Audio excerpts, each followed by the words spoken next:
it too. Wow, look at that whirlpool. Kyle, make sure we run, mark it that we're gonna run on one side of those whirlpools. What side? Center right. Got it. One of the most extraordinary things about the Lower Congo River is that it isn't just a band of water. It's an incredibly complex hydrological system. And in that unique stretch of river are found some of the most extraordinary fishes on Earth and the most incredible numbers of species of fish. Now, we think, it's our hypothesis, that it's that complexity of hydrology that's really the key to understanding why there are so many different species of fish here.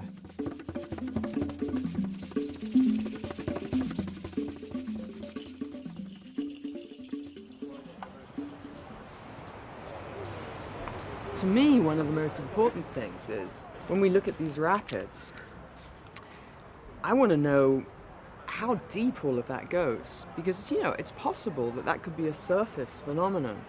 And it may well be that for the fishes here, they can swim underneath that. I don't know. And that's exactly what we're going to find out with this equipment. What's going on? We're setting up the instruments to start recording data. Everything's on. We're just setting a file name for the echo sounder. It's all powered, all running. It's we got about 20 seconds and we're have liftoff.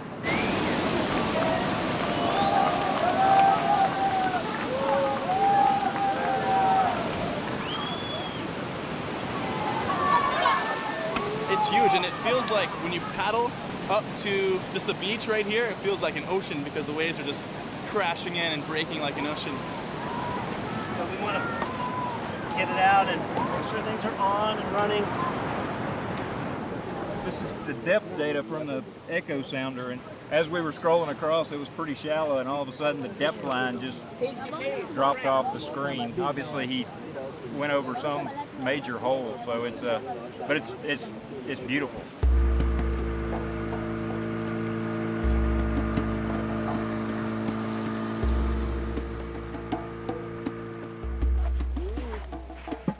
Papa? Right. Is everything possible?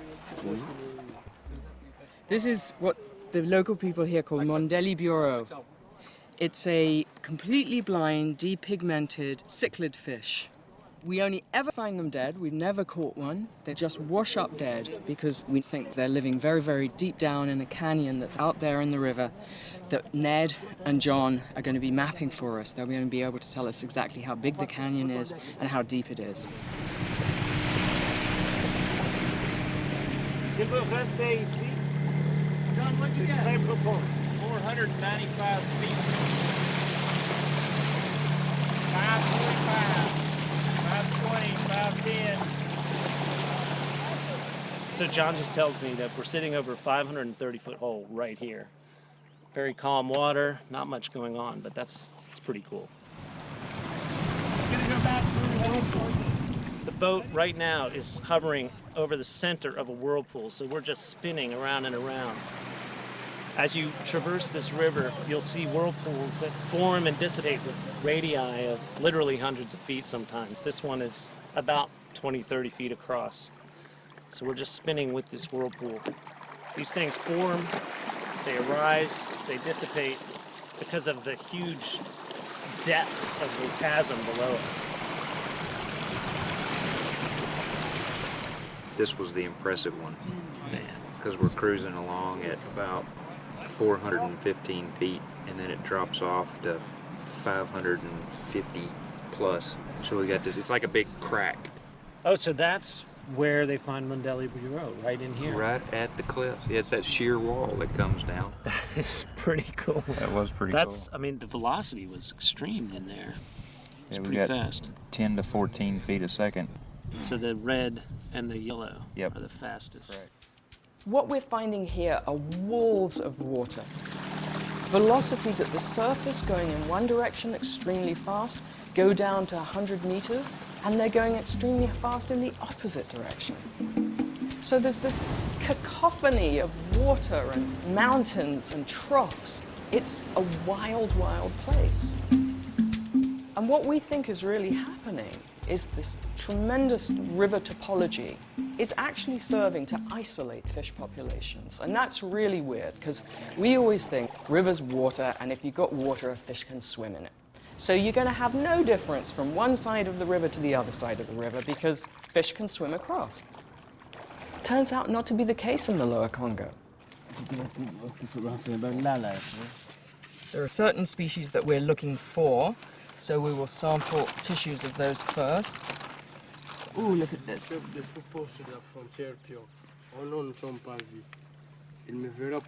This is 218.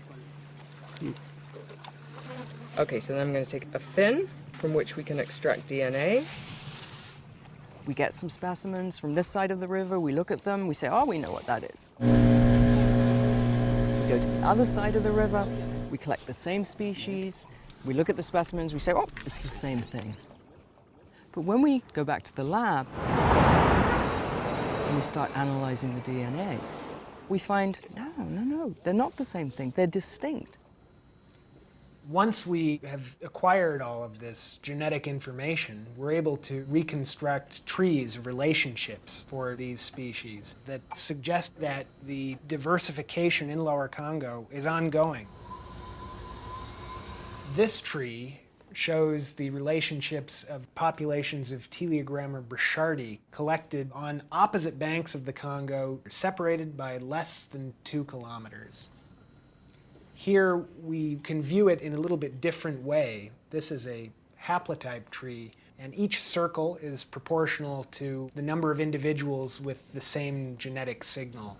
And the lines represent the distance between them. This says 122. Out of a couple of thousand nucleotides sequenced, there are 122 mutations separating the Les Rapides population from the opposite bank population at Kinsuka.